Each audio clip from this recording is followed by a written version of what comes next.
¿quién quiere un país donde salgamos a la calle y tengamos que voltear 2 veces antes de abrir las llaves de nuestra casa? Levante la mano, ¿quién quiere un país donde vayas en Paseo de la Reforma y tengas que estar volteando a ver alrededor para que no tenga un cristalazo? ¿Quién quiere que no tenga un cristalazo? ¿Quién quiere un país donde te den cristalazos y te sacan el celular? Levanten un país, ¿quién quiere un país donde las rejas cada vez estén más altas y tengamos que tener mayores controles de seguridad para que no nos hagan nada? Levanten la mano, ¿quién quiere un país donde haya suburbans blindadas esperándonos afuera de nuestra escuela para que nadie nos toque? ¿Quién quiere esto? Levante la mano, ¿quién quiere un país donde los niños, sus hijos, salgan solos a caminar al parque y tú puedas estar en tu casa cómodamente sin preocuparte por tu hijo? ¿Qué estamos haciendo para que ese país suceda? ¿Y qué hemos hecho para que ese país no sea el que esté en este momento? Tal vez no lo sepas, pero el país donde tú estás es un país en una guerra total. Todas las cifras nos indican que tus hijos van a tener una peor calidad de vida que la que tú tienes ahora. Hoy por hoy es más probable que sufras algún acto de violencia, una extorsión, algo. Eso es lo que está en realidad pasando en México. ¿Estamos de acuerdo con eso? ¿Alguien se siente más seguro ahora que antes? Pero tenemos plazas comerciales más grandes, tenemos vuelos más largos, tenemos mucho más conciertos, tenemos festivales como el Corona Capital, que todo el mundo me imagino que va a ir. Pero hemos llegado a eso, pero no tenemos el verdadero progreso. El progreso es que yo tenga una calidad de vida y que no tenga miedo de salir a la calle, ya no lo tenemos. Y no solamente no lo tiene la Ciudad de México, no lo tiene Guanajuato, no lo tiene Querétaro, no lo tiene La Paz, Baja California. Lo tienen algunos pueblos de Yucatán, sí lo tienen, pero eso no. Levante la mano que quiere vivir en un país en paz. Ese país en paz, aquí les enseño, es la Ciudad de México en 1940, 50 alrededor. Era una ciudad de vanguardia.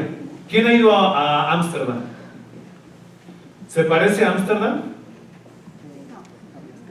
Sí, han ido a las partes de afuera de París y de Ámsterdam. Los canales, han ido a los molinos de Ámsterdam. Esto, la lucecita sí sirve, sí. Esto es Ámsterdam, ¿estamos de acuerdo? Han ido a Venecia, las partes afueras de Venecia. Así era. Estamos hablando de México en 1940, una ciudad completamente de vanguardia. La gente tenía alimento alrededor, en las chinampas, tenía agua que podía tomar y la gente tenía paz, los niños salían a jugar.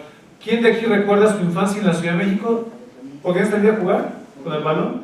La gente que mis papás crecieron en San José Insurgentes y se salían al periférico a jugar fútbol, se salían en las noches y nadie tenía miedo, podías tomar un taxi sin ningún problema, podías llegar a las 3 de la mañana, ¿sí o no? Así era la ciudad, ¿no? Esa era la ciudad de vanguardia que teníamos. ¿Por qué era una ciudad de vanguardia? Porque teníamos un sistema alimentario que nos daba comida para todos. Esto es el sistema con el que todo este gran edificio en el que tú estás fue construido. La gente que construyó este colegio, ¿qué comió? ¿Bowls? ¿Un bowl de avena con quinoa y camu camu o comió tacos de frijoles? Los albañiles que construyeron este edificio comieron quelites, calabaza, mole y tlacoyos o comieron un bowl de spicy tuna con quinoa. ¿Qué fue lo que comió la gente que construyó este edificio? Lo primero, ¿de acuerdo? Esta alimentación que se llama milpa es un sistema que México le ha regalado al mundo, donde una planta protagonista que es el maíz, que México es el centro de origen, o sea, de aquí nació la planta, se produce el maíz, ¿de acuerdo? Todo el mundo ubica el maíz, ¿no? Nos encantan los elotes. Luego alrededor del maíz crece el frijol. Luego del frijol crece la calabaza, con el que se hace la pepita, el pepián y las calabazas tacha. La calabaza da su flor. Luego también crecen los quelites, que son todas las hierbas que crecen alrededor en la época de lluvias. Tenemos los quelitos, los quintoniles, los guamzontles. ¿Han probado el pápalo de las semitas poblanas? ¿Quién ha probado una semita poblana? Tú comes un pápalo el lunes y lo terminas de repetir el domingo, ¿estás de acuerdo?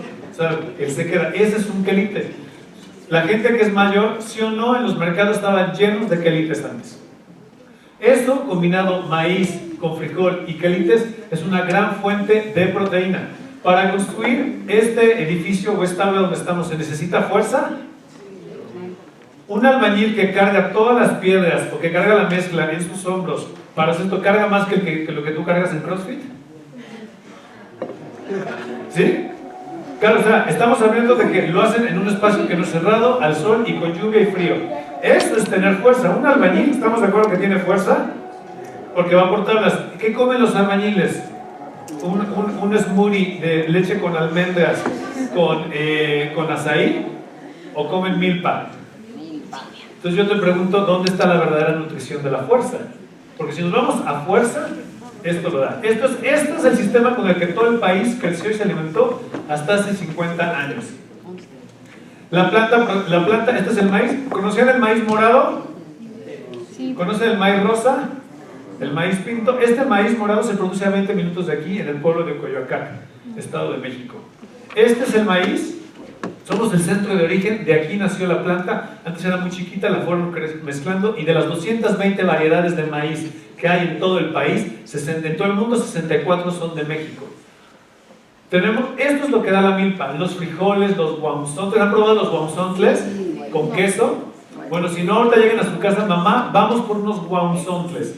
Las verdolagas son un quelite que se da en las milpas de México, que cuestan 4 veces más barato que la espinaca y que dan los mismos nutrientes que la espinaca y que el kale. ¿Ok? Los albañiles de este país, o los corredores de los 1960, ¿qué comían los deportistas que ganaron las medallas de oro en México 68? ¿Verdolagas o kale deshidratado? Tomaban verdolagas. La calabaza, ¿a quién le gustan las calabazas? Las calabazas, los guamzontles. Esto es todo lo que da la milpa: los quelites, los frijoles. Lotería, ¿no? Rábano. El rábano es una especie mexicana que, si tú haces una ensalada de verdolagas crudas con rábano y aceite de oliva, tienes una super fuente de nutrición. Te vas a ahorrar dinero y vas a tener los mismos nutrientes que la espinaca o que el kale. Tú vas a un mercado y tienen la espinaca en manojos así y te dicen 10 pesos. ¿Sí o no? Las verdolagas así, y la espinaca viene en una bolsa cerrada, muy mona, 70 y tantos pesos, ya en el Chedraui Selecto, ¿no? Eso cuesta. El nopal, somos el centro de origen del nopal, somos el único país que lo comemos. Las habas, que hacemos los tlacoyos o clacloyos con eso. El maguey, ¿qué sale del maguey? La barbacoa, el pulque, el aguamiel, el ixtle, el enequén. Todo, el enequén es lo que hicieron las cuerdas para que todos los barcos de Europa pudieran llegar acá. Sin Yucatán, que el enequén, no hubiera podido salir. Los chiles también son de acá. ¿De acuerdo? ¿Qué más? Todas estas cosas que ven aquí, esto viene de la planta del maguey. Se saca la hoja y se raspa a mano, y de ahí salen todos los cabellitos.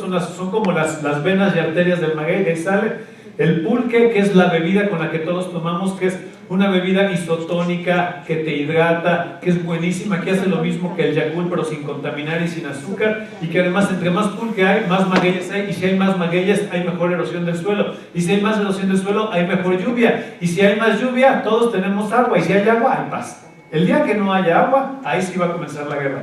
Las tortillas. Entonces, esto es lo que da el sistema de milpas. Las pepitas, que son deliciosas. ¿Han probado el pepián? ¿El mole verde? Es delicioso, es pura pepita. Ay, Dios.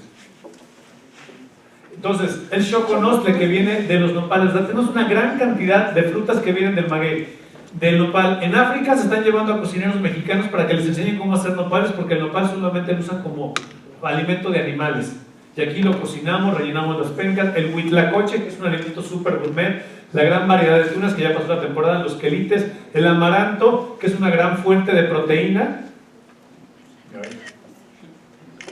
Entonces la pregunta es, siendo un país tan diverso, de los 10 países más megadiversos del mundo, con tantos climas, con tanta comida, somos centro de origen de la papaya, de la guayaba, del mamey, de la chirimoya, de la guanábana, del maíz, del cacao, de la vainilla, del zapote negro, del zapote blanco, del nanche. Teniendo una gran cantidad de alimentos, somos un país lleno de guerra, ¿sí o no? No más es cosa de que vean las noticias. La pregunta es, ¿por qué estamos en un país con guerra? Y esta es mi teoría. A ver, yo ni licenciatura tengo, y lo quiero aclarar. Yo no soy ni sociólogo, ni etnólogo. Yo podría ser como un gran inventado en cierto punto. Yo te hablo de lo que veo, y tú me vas a decir si tengo o no razón, tú júzgalo. Para mí todo empieza con la llegada del hombre a la luna. Hace 50 años el hombre llegó a la luna y todo el mundo lo vimos. Bueno, yo no estaba. Mi abuela me cuenta que era la única, en San Pedro de los Pinos era la única casa que tenía televisión. Entonces todo el mundo lo vio y todo el mundo se quedó así. Habíamos logrado llegar a la luna de la humanidad. Por lo tanto, ¿quién llevó al hombre a la luna? ¿Qué país? Por lo tanto, todo lo que Estados Unidos dijera era lo que se iba a convertir en el progreso. Parecernos a esa gran hazaña de ese país que logró eso nos iba a llevar al progreso. Entonces, esto es lo que empezamos a nuestros abuelos, nuestros tíos, empezaron a ver esto en televisión. Ahí tenemos Mi Bella Genio, ahí tenemos Una Familia, tenemos Baywatch. Y de repente, el modo de cómo debía ser la belleza, qué era la belleza, qué es lo bonito, qué es lo in, qué es lo nice, se convirtió todo lo que se pareciera a lo que no era de aquí. Entonces, si tú te das cuenta, como fuimos educados en la forma de vida, en el estilo de vida, hasta la forma de las conferencias, la forma en la que estudiamos, lo que hacemos, tiene que ver con el sistema estadounidense, con la visión occidental de las cosas. Ahí, cuando sale Pamela Anderson, para los que no lo ubican, ella era la protagonista de Baywatch y salía corriendo en las playas de California con un cuerpazo. Entonces salía corriendo Pamela Anderson. Entonces era impresionante, ¿no? Porque era alta, güera, venía de la cultura, vivía, rescataba gente. Y de repente volteábamos a ver a los pueblos nativos de México y la belleza, el concepto de belleza era muy complicado. Por lo tanto, Pamela Anderson sí era bella, por lo tanto lo demás era como raro, era moreno, era chundo, era como se estableció el término naco, y todo lo que viniera de ese color de piel, o que no se pareciera a esto, iba a valer menos, y todo lo que viniera de aquí sí iba a valer más. Estas son fotos de la campaña de Bimbo en los 50. Por ejemplo, ¿qué sabroso es Bimbo? Un pan moderno para una vida mejor. ¿Qué tiene que ver el pan con una vida mejor? El pan era blanco, las series eran blancas. El pan blanco se entregaba en camionetas, no en tortilla, no en bicicletas. ¿De acuerdo? Y entonces entró a México la dieta del pan. Les ha de haber tocado ver las primeras panaderías. Entonces, Porfirio Díaz, en 1910, que es antes de esto, dijo, México ya no puede ser ese México rural, ese México de la Revolución, tenemos que parecernos a Francia, de ahí el Palacio de Bellas Artes, de ahí la Roma, la Condesa, la Cuarta, estas cosas. Esta forma francesa fue, tenemos que parecernos a Europa, no podemos seguir siendo este país retrógrada que somos. Y estos fueron los rostros, para los que no ubican, él es Enrique Guzmán, ella es Angélica María y él es César Costa. Estos eran como los Jonas Brothers, pero de hace 50 años. ¿No? Ella canta Eddie, Eddie. Este es el rostro que México lanzó en México 68. Cuando México es el primer país del tercer mundo que le dan las Olimpiadas, México no puede mostrarse más que su modernidad. Acabamos de inaugurar el metro, Ciudad Universitaria llevaba poco tiempo de hacerse, México tenía que tener calles, avenidas, teníamos que mostrarnos con un nuevo rostro al mundo. Y aquí, estos eran los peinados de esos años, y aquí eran los peinados de Angélica María. Ella era como la Britney Spears, te lo digo, pero de tus tías. Y ahí no aparecen las trenzas, no aparecen las pieles morenas. En el nuevo discurso de nación, ya también, por ejemplo, después de la época del oro, cuando salía Pepe el Toro, ¿alguien ha visto Pepe el Toro? Nosotros los pobres, ¿no han visto? Nosotros no. Es una película mexicana muy famosa donde la gente te hablaba de esta manera. Órale, chachita, vas a ir a este lugar, ¿por qué no llegaste? Así hablaba la gente, ¿no? Cuando la televisión mexicana empieza a crecer, también el gobierno dice, no podemos seguir hablando como hemos estado hablando y tenemos que unificar el español, porque ese español de, órale, güey, ¿a dónde vas a ir aquí? ¿Por qué no hiciste? Ya no puede ser la forma en la que se perciba México. Por lo tanto, las telenovelas fueron la mejor forma de decir, este es el alto español y es la forma en la que vamos a empezar a hablar ahora. Y nació la televisión y las protagonistas de las telenovelas se parecían a lo que te acabo de mostrar. ¿De acuerdo? Y vean, aquí es muy interesante esta parte de aquí. Dice, señora, el nutritivo pan Bimbo resulta también de un alimento higiénico y en esta cualidad Bimbo que está hecho con muchísimo beneficio, está hecho con beneficio, porque además de la calidad del pan, de todos los ingredientes de elaboración, no hay ninguna mano en su producción, todo se hace a máquina. Eso era la modernidad. El pan se hacía en una gran industria donde la mano del hombre no tocaba el pan, y por otro lado en la calle teníamos a mi doña así. con las tortillas, echándolas, las tocaba, y en ese momento dijimos, no, es que qué asco que las cosas me las hagan a mano. Lo moderno a él es esto, el pan empaquetado. Y el pan empezó a costar más que la tortilla, cuando todo lo que comíamos era tortilla, lo más que producíamos era tortilla.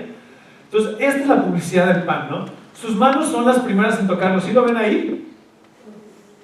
O sea, imagínate para esta época, para nuestras tías, cuando vieron eso, o sea, y volteaban a ver a la señora de los tlacoyos que estaba así, lo moderno ya no era eso era antihigiénico, eso era guácala, porque lo está tocando con sus manos. Al contrario, lo moderno y lo que comen en las series gringas era el pan. ¿O tú alguna vez viste en Friends o en Beverly Hills 90210 o en alguna serie de estas que alguien diga, oh, I love my tlacoyo? No, claro que no. Lo que se come son pan, son hamburguesas, pizza, o sea, todo es lo que se come es eso. Y todo lo que viniera de acá iba a pasar. Vean esta publicidad de 1960 del 7-Up. ¿Qué pasaría si hiciéramos una publicidad así hoy por hoy? Te cortan, pero era un refresco. Las bebidas carbonatadas eran un suceso, tenían azúcar y además venía el 7-Up y era de Estados Unidos. Entonces empezamos a comer eso, hicimos recetarios, y no solo esto, aquí está el otro secreto. Empezamos a hacer los panes para hamburguesa y los panes para hot dogs. Y de repente las fiestas, en lugar de servir frijoles, mixiotes, pollo con mole, en mi familia me tocó, en mi familia de repente ya era, ¿qué vas a darle a tus hijos? Vamos a darles pizza. Vamos a hacer hot dogs para los niños, para que la fiesta sea al estilo más acá, ¿no? Entonces, de repente ya las fiestas de pueblo se quedaron en pueblo y la gente en la ciudad empezó a servir esto. Evidentemente el pan Bimbo siempre ha sido, y lo vamos a ver, mucho más caro que la tortilla a mano. Y de repente apareció, para los que no saben, yo estaba acostumbrados, en el 87, Perisur. Llegaron los malls, las plazas comerciales. Antes de esto, todo lo comprabas en el centro de la ciudad, o ibas al mercado, o cada colonia tenía su chiqui boutique, ¿no? Tenías la señora que tenía su boutique de moda. Antes era así. Llegó el primer centro comercial del país y apareció Perisur, que llegó con Palacio de Hierro, que creció, con Liverpool, y entraron todas las modas. Llegó Sears, y de repente el nuevo lugar de toda la sociedad mexicana, o de la alta sociedad mexicana, era llegar en coche a comprar en el mall. Aquí decimos plaza comercial, pero tú vas con gente de Monterrey y dices, es que vamos al mall. Luego la plaza comercial, no, es que la plaza comercial pues es así como así donde está el kiosco, pero el mall es donde compramos. O sea, para ellos es el mall. Y esto fue cuando llegó la modernidad en los 80. Curiosamente, cuando entran las plazas comerciales y entra el pan y la visión occidental de Estados Unidos en la alimentación, es cuando inicia la violencia. Si no, la gente que está aquí, ¿cuándo se puso México violento? ¿En los 70 o en los 80? En los 80. ¿Cuándo empezó a ser México violento? En los 80. Y tiene que ver con la llegada de esto. Esto es Perisur. Vean eso. No, eso no tenía nada que ver con un mercado que olía a gallina, que estaba la cabeza del puerco ahí, los pollos colgados aquí. Era una visión completamente de vanguardia, de primer mundo. Y vean qué chistoso. Y nosotros nos compramos la idea de que la vanguardia era llegar en tu coche, y por eso el gran estacionamiento a Perinorte. La gente de satélite, no, es que nos vamos a ir en coche a la plaza. Y el objetivo era tener un coche, porque el coche te daba estatus, porque el transporte público era para la raza. La raza se ve en transporte público, pero lo moderno y lo aspiracional es tener un coche. Y todo lo que viniera de acá lo íbamos a tomar. Por ejemplo, nosotros que somos un gran productor de naranja, Veracruz produce naranja, Morelos produce naranja, Puebla produce naranja. Mi mamá, cuando llegó el Sam's o el Costco, empezó a comprar, ubican el Florida 7. O sea, nosotros, México produce naranja. Mi mamá nos empezó a dar a desayunar un jugo que era de naranjas de Florida, que fueron exprimidas, luego fueron concentradas y las metían en un empaque de plástico, y nos parecía súper cool que mi mamá servía ese jugo, lo diluía en agua y nos lo servía en lugar de comprarle al señor que tenía las naranjas del mercado. Nosotros hicimos eso. Mi mamá me sirvió de desayunar de repente un día un cereal que ponía de color la leche. Y todas las mamás de su generación pensaron que era algo divertido darle a tus niños un cereal como Choco Crispies que te ponía sabor chocolate la leche. Empezamos a comprar donas o muffins que venían y los comprabas en el Costco y en el Sam's, que venían de Estados Unidos, los guardabas en tu alacena y después de un año seguían ahí, sin hongos. Esto fue lo que empezamos a comer. A mí me mandaron las Pop-Tarts, ¿las conocen? De repente un día ya salieron en la televisión y todos mis compañeros, oye, ¿tu mamá te mandó Pop-Tarts para lunch? Sí, y estaban llenas de azúcar y venían de Estados Unidos empaquetadas y durante 2 años las podías dejar en la alacena y no les pasaba nada y todos creímos que eso era lo correcto. Empezamos a ser más obesos, empezamos a tener problemas de diabetes, empezamos a tener problemas de obesidad. Y de repente, de haber sido un país que desayunaba amaranto, empezamos a comer cereal y de no solo eso, empezamos a tomar un cereal all bran lleno de fibra para poder tener fibra en el cuerpo y tener una buena digestión cuando éramos principales productores mundiales del nopal. El nopal es pues si lo quieres ver como cereal, simplemente quitas la cáscara y lo sacas y te da toda la fibra, no tiene edulcorantes, no tiene saborizantes, no tiene espesantes, pero eso no era importante. Lo importante era sacar el paquete de la leche y ponerle leche y decir, I'm like Ringo. Eso, y esto estamos hablando del centro del país, en el norte se puso peor. Entonces los conceptos de qué es la belleza, qué es la clase, qué es lo cool, se instauraron dada la visión que venía del país que había logrado la hazaña de ganar la Segunda Guerra Mundial y de haber logrado también llevar el hombre a la luna. ¿Qué es cool? Esa es una gran pregunta. ¿Qué es lo cool? Hoy, estando el mundo como está, ¿tú crees que una persona que sube a sus redes sociales cómo presume su vaso de plástico con popote y también con tapita es cool? Habla de una persona leída, culta, alguien que sube una ensalada en un empaque de plástico que va a terminar para toda la vida en el mar. ¿Es cool eso? ¿Es cool estar presumiendo cómo importas alimentos que vienen desde muy lejos y dejan una huella enorme de carbono? ¿Es cool? ¿Qué es la belleza? ¿Por qué la belleza es Pamela Anderson en una yucateca chaparrita morenita? Es la pregunta. ¿Qué es lo que tú consideras como belleza? Entonces, esto era Iztapalapa, que ahora le decimos Iztapalacra, ¿no? Que es este lugar de mucha violencia. Iztapalapa en 1926, chinampas, alimentación, agua, la gente en completa tranquilidad. Esto fue Iztapalapa en los años 70, se hizo la central de abastos en toda la zona donde antes había agua, áreas verdes y paz. Y este es Iztapalapa el día de hoy.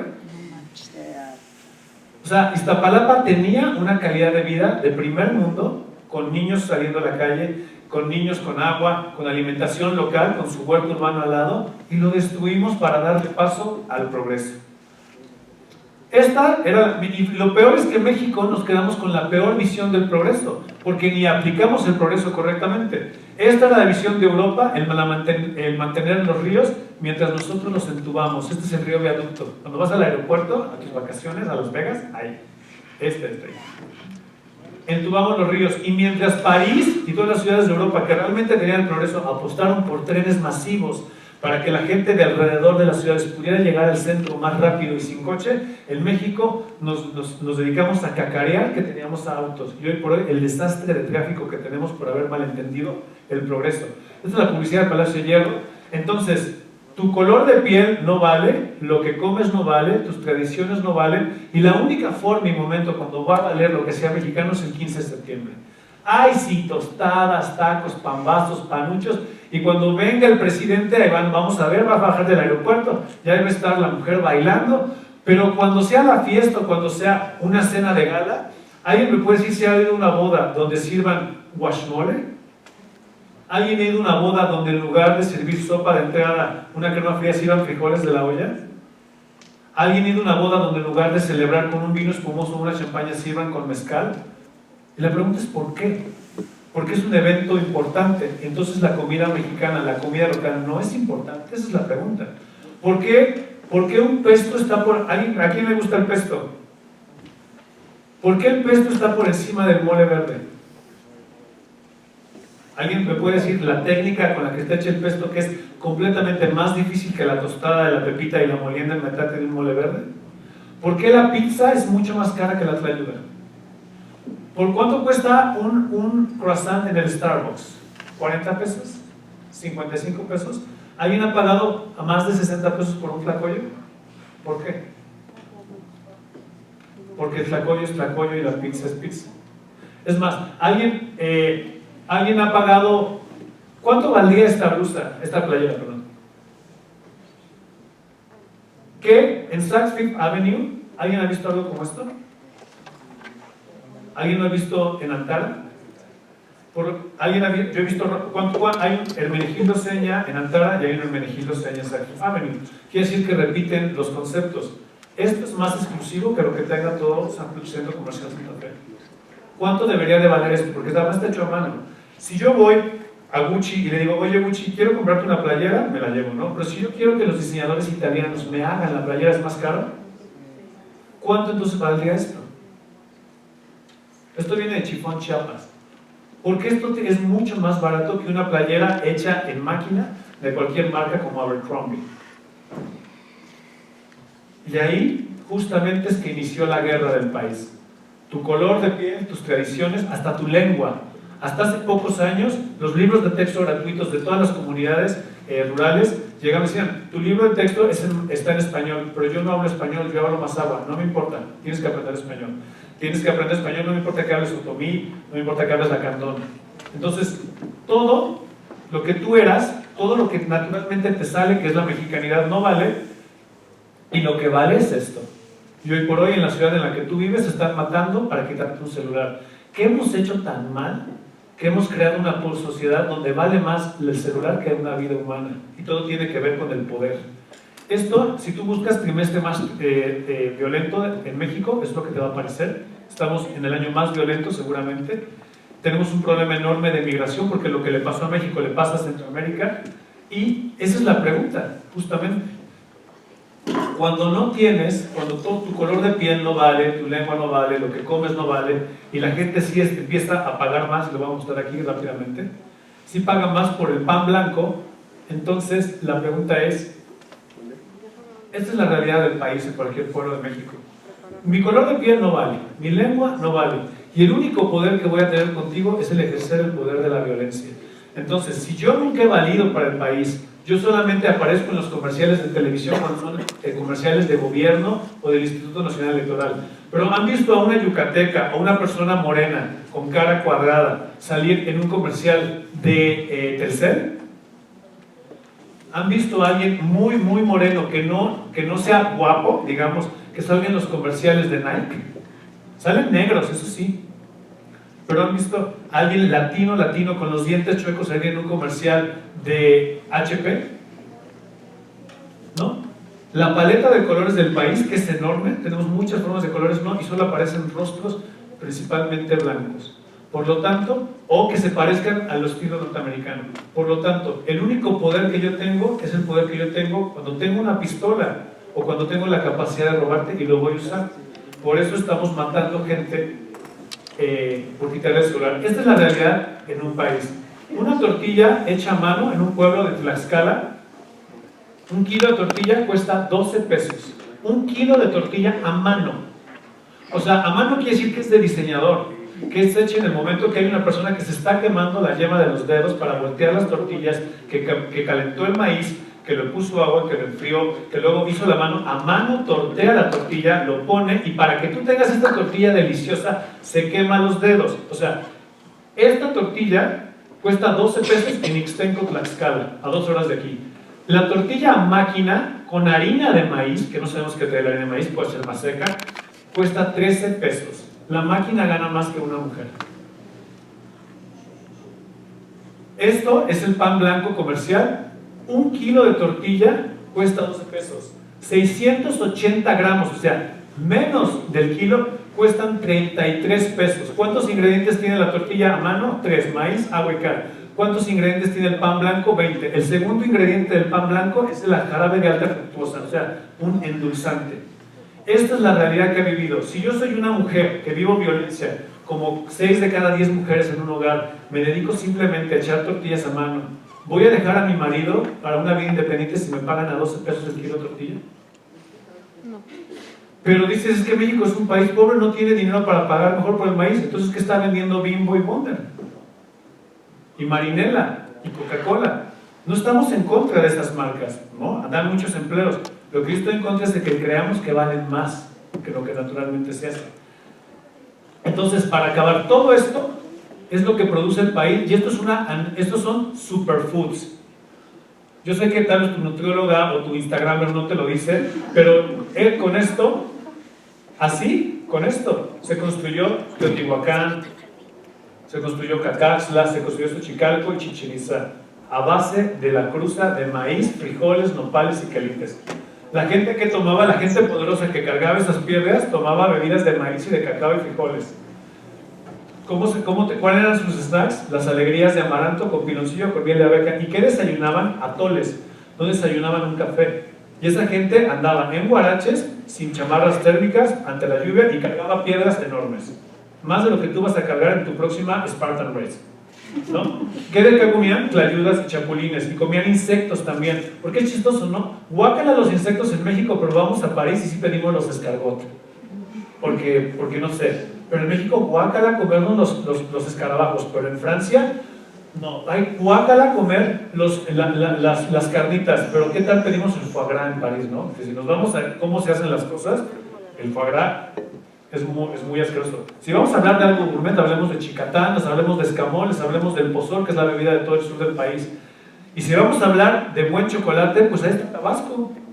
Ahí somos el centro de origen del cacao y del chocolate. Y si vamos a servir una boda de altura, pues tendríamos que pensar si vamos a servir mole negro de Oaxaca en nuestra boda, porque esto es un platillo que no lo digo yo. La primera gastronomía del mundo en ser reconocida como patrimonio de la humanidad fue la UNESCO y es la comida mexicana, antes que la francesa y la mediterránea. El tlacoyo es patrimonio intangible de la humanidad. La hamburguesa, no. El panini, no. La pizza, no. El tlacoyo está por encima y el taco de frijoles está por encima de cualquier cosa que encuentres en un food court carísimo. Y si vamos a hablar, esto es lo que da el país, los sombreros Jipijapa son mucho más exclusivos y mucho más elegantes que cualquier gorra de marca. Entonces, cuando tú compras local, está la chamba de toda esta gente que la única forma y único medio que tienen es que tú les compres lo que ellos producen. Y es la mejor manera de mitigar la migración.